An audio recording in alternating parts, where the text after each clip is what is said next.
The 10th Nishan Forum on World Civilizations kicks off in Qufu, the hometown of Confucius in East China's Shandong province. And it comes at the right time. Chinese classics, poetry, now sci-fi novels have made quite a splash abroad in recent years thanks to dedicated translators.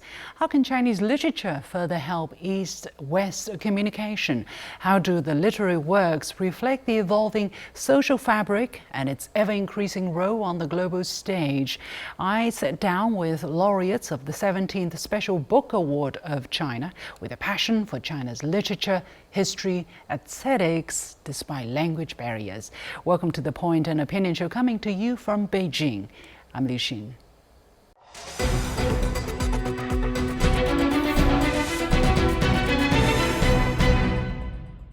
From a former Peking University student to Iceland's senior diplomat to China, Ragnar Baldursson has spent much of his life deeply connected with the country. His dedication goes beyond understanding China. He translates both ancient and modern Chinese literature and literary works to help Iceland and the wider world better comprehend this country and its people. What is his unique story, and how has his Chinese perspective shaped his view of the world?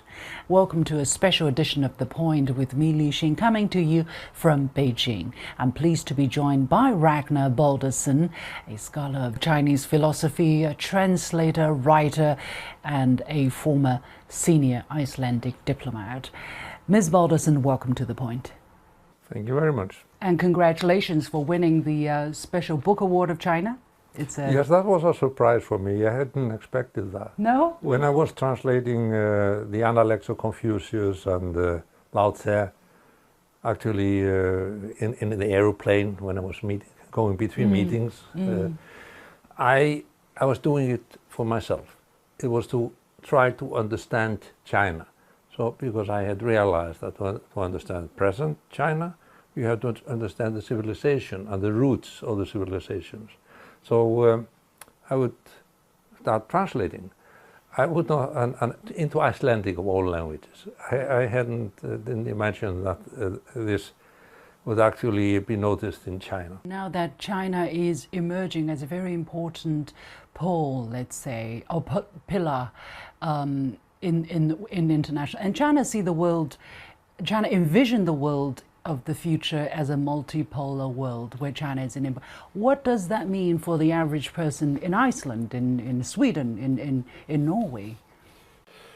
Well, first of all, people don't believe this. Because this Do you? I believe it because I'm seeing it happening. I came here in 1975 for the first time, and then China was among the poorest countries in the world. The average living space per person in Beijing was about 5 square meters. It was crowded. There were 2 families living in a small apartment with one toilet and a kitchen and 2 rooms. 2 families, maybe 6 people. Yeah. So that was the reality at that time. Now they are up to in the big cities. We have more homes than we can inhabit. Yeah, I mean you overbuild basically, and the people are driving in cars, and it's like the living standards, at least in the cities in China, it's about average in Europe. Not in all the country, not yet in the countryside, but it's getting there. So that's why I believe that this is going to happen. I mean, they actually mean it. And there's one thing which a Chinese politician is afraid of. It's history. So they're not worried about next year's elections so much. they are worried about what the history book will say about them. Yes. And did they mess it up? Did they lead China into a corrupt society or whatever? No, but the problem now is that the Western world doesn't believe this, and they don't trust the Chinese.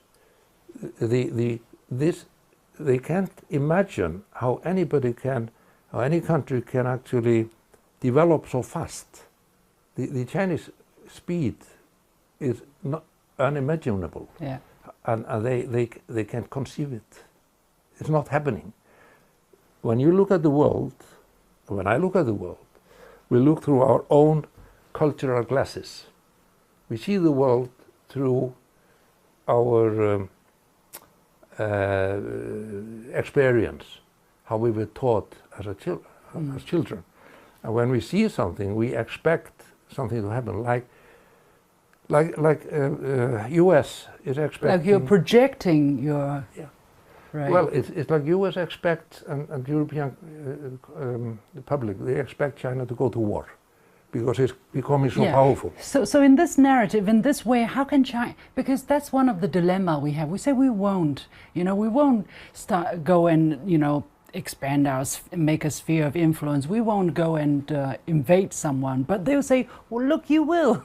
Look, that's okay. I mean, people can continue. But you know, the last time China was at war, that was half a century ago. They say, well, the past record doesn't say anything about the future. Who knows what you are going to do? 100 years, fine. 200 years, fine. China is not going, as long as China is governed in the way it is governed today, it's not going to war. Why? Because people die. Because it does not serve the interest of the people to die. You have to try to provide with them. You have to solve problems peacefully. There's an other, trust is one central element, people are one central element, and the third one is inclusive harmoniousness. It's like we can work together. We don't have to agree. And this comes out of China's background as a rice-growing society. Why? How is that? Because you need a lot of people to work together to grow rice. You can do it. It's not a family business. It's a whole village has to be working on it, and so in Chinese is he, and actually the character itself is a rice and a mouth. Right. And how many mouths can you feed with the rice? So you have to work together. He is part of peace. The Chinese character for peace, or peace. Or part of. And that means to work together. So the last war China had was actually with Vietnam. It was about securing the borders. There was, and all the wars China, after the People's Republic of China was established, they have been about securing the borders. China was anxious that Vietnam was building up a military empire to the south. And they were invading Cambodia and then Laos and maybe Thailand. So they went to war. That was the last one. The other wars, it was about the Korean War. And when they left, the borders were left as it was before. And there have been skirmishes and small wars on the borderlines between India and Russia. That was all about the borders, securing the borders. As long as they don't invite China, China will not fight. If you are going to give one word for all those who are trying to do this job, cross-cultural interpretation of trends, what would be that one sentence you would give them as an advice? Always, whether it's a political text or whether it's a literary text, you have to understand what is being said. You have to understand the feeling of the author of a love poem or a novel, and then you have to transmit that. You do not, and you have to do it in a clear language, not the same structure, not the same grammar. The grammar is not important. And when you do a political text, it's the same thing. You have to understand what is the purpose of the policy, and why it's been, and the wording, and you have to try to transmit that.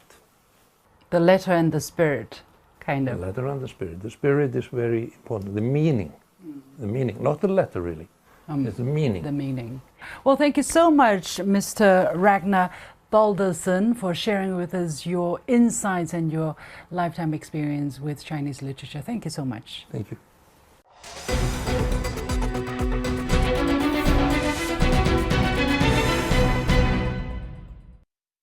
Why should anyone who's interested in China read Chinese literature?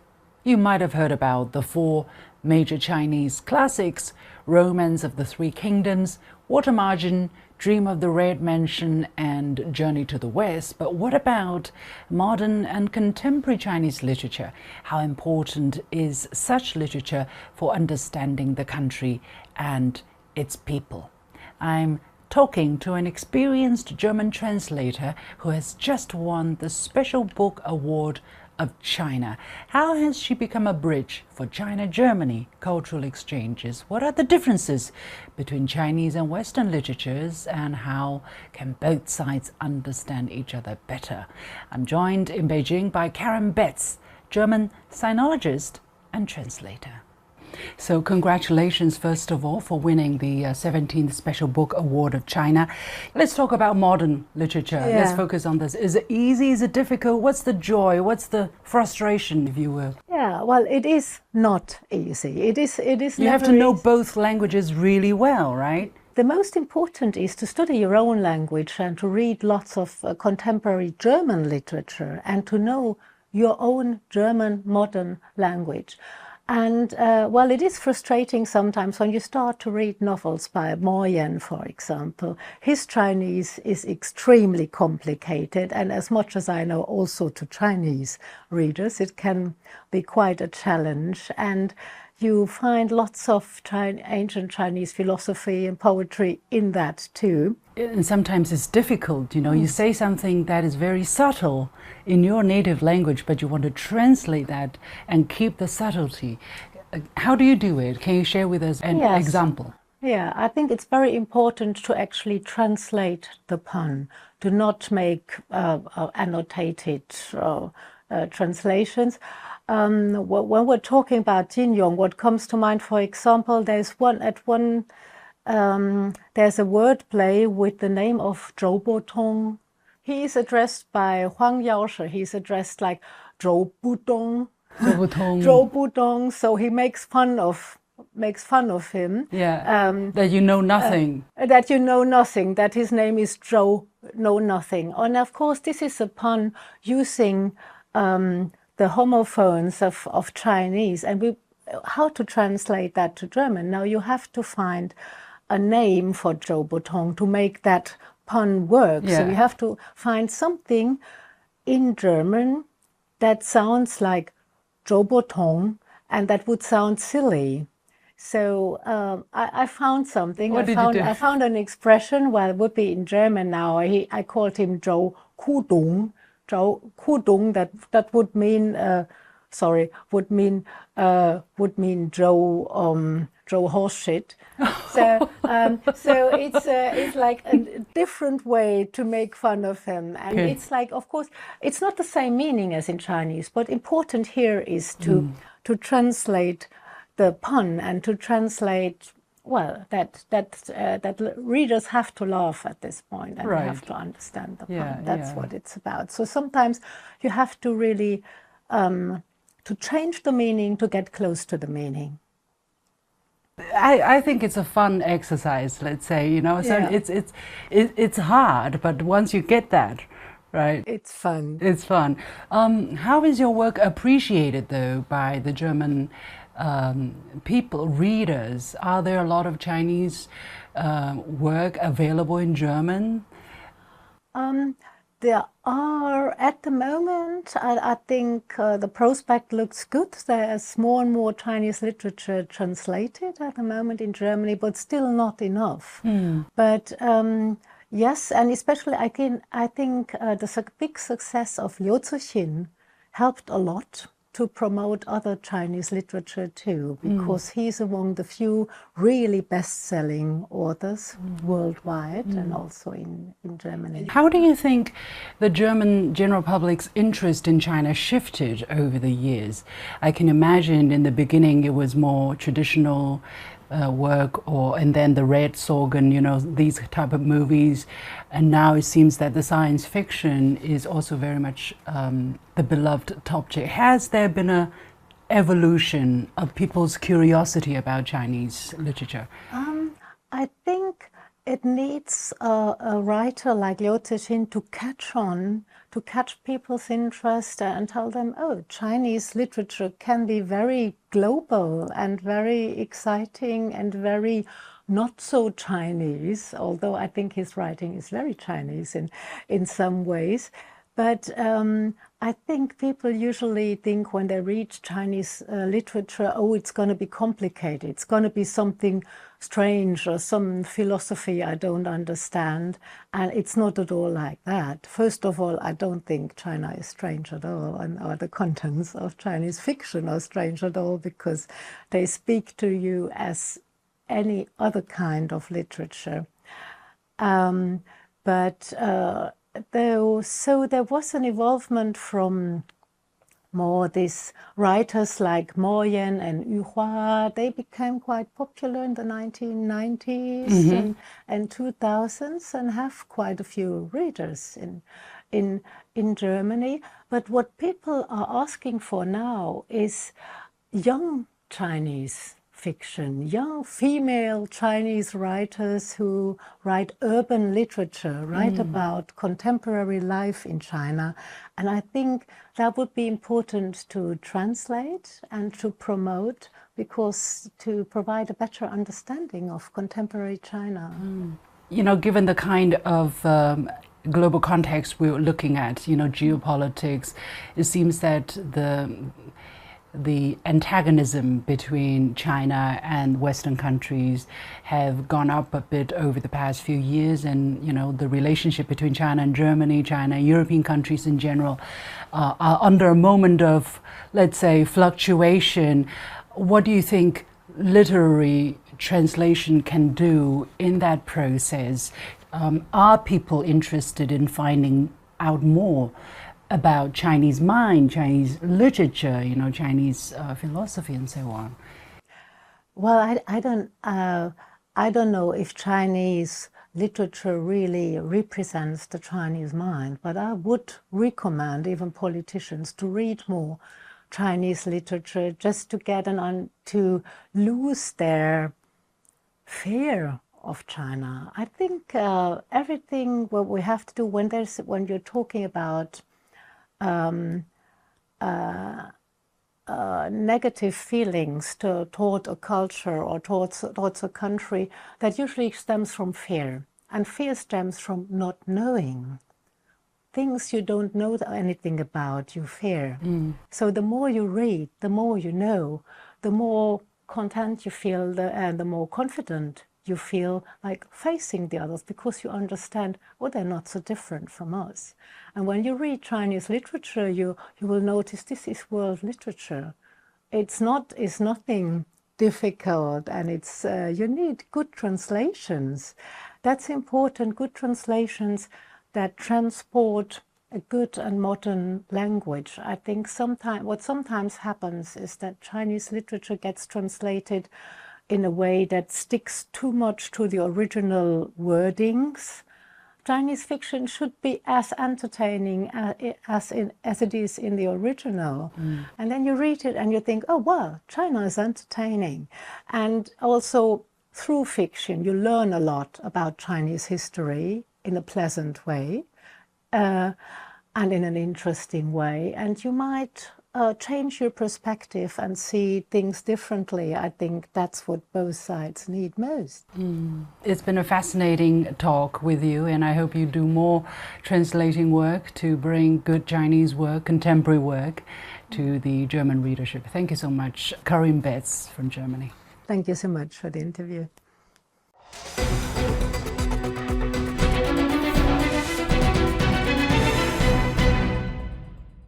A German scholar has dedicated 54 years to one thing: understanding China's intellectual history, aesthetics, and ethics. What has he discovered? How does he understand the essence of Chinese aesthetics? Is it found in the elegant language of poetry, the brush strokes of ink paintings, or the strokes of Chinese calligraphy? And what impact may Chinese art and philosophy have on you?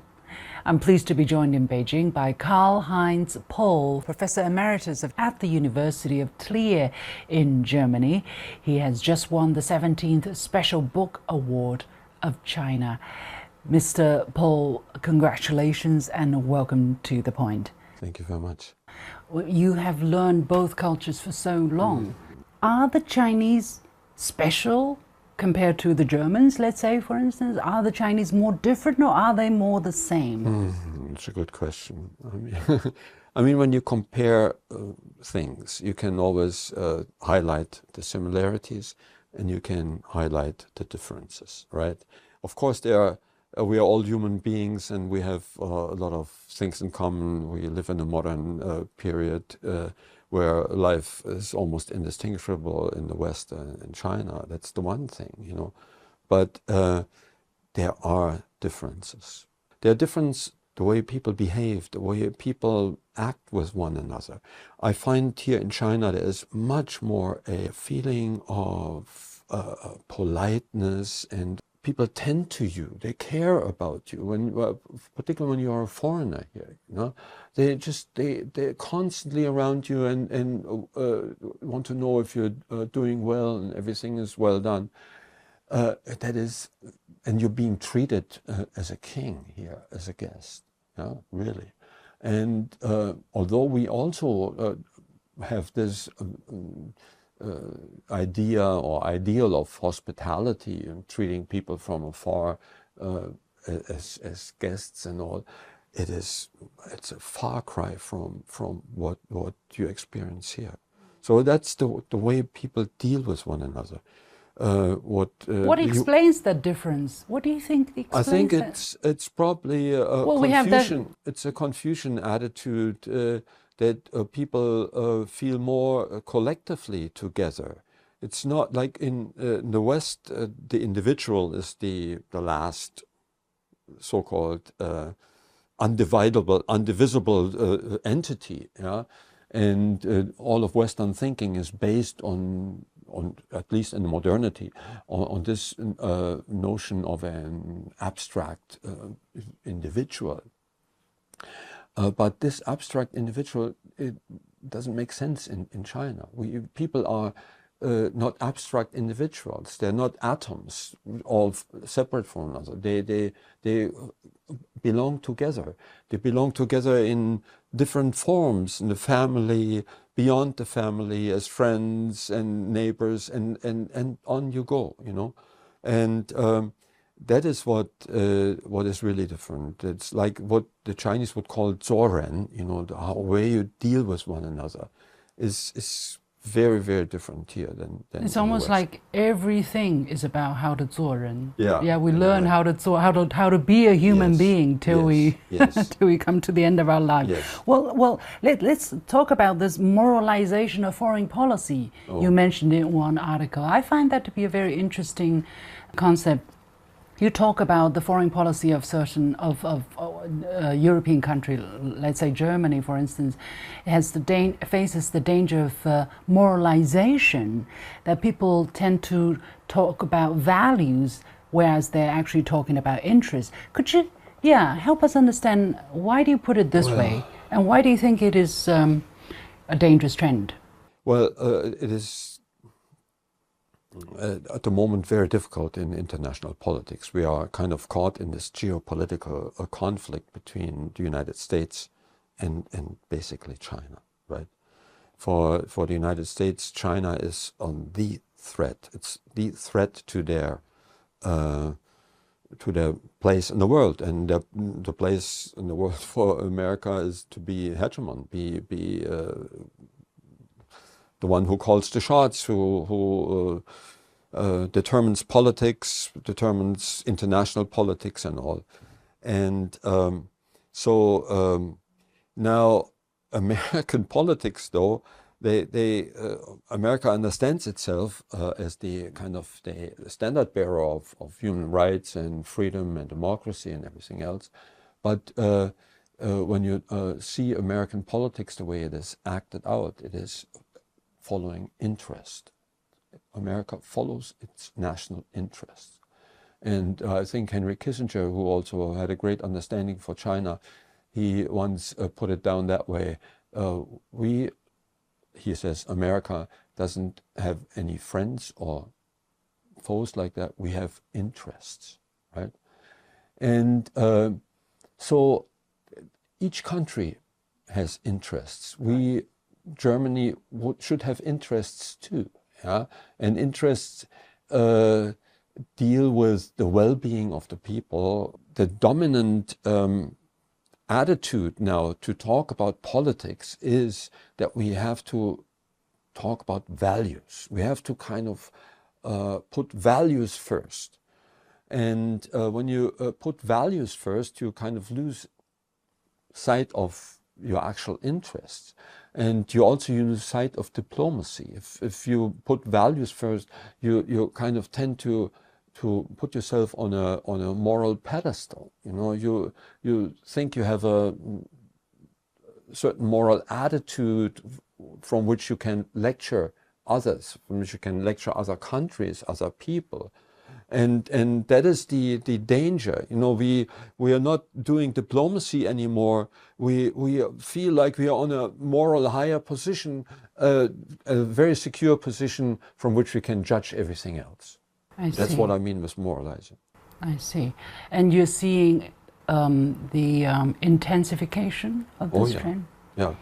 Well, I see, on the one hand, I see an intensification, but on the other hand, I also see in German politics certain signs that this may also now possibly or hopefully run its course. You know, I see, for example, our Chancellor, he came to China and he talked to the people. That's what it's all about. You have to talk to one another. You cannot kind of sit there and say, well, my position because I pursue values is morally worth more than yours. Yeah, we have to really start talking to one another. Have to exchange with one another, learning to understand one another. But only just kind of saying, well, we have our values and sorry, not like yours. From China's perspective, though, because understanding or dialogue is a two-way process. Yeah. From China's understanding, what should China or the Chinese people do in order to better understand the other side? No. Or as a civilization, as a culture? I think Chinese politicians should know that their doing is being noticed abroad. They should know that what they do has an effect. And they should be smart about how to pursue things. I mean, China has this great tradition of Sun Tzu Bingfa, you know, of Sanzhe Luoqi, of the art of war and all strategy. They should be smart strategists. And I think that would be my advice for... Thank you so much, Professor Bu Songshan, for sitting down with us. Yeah.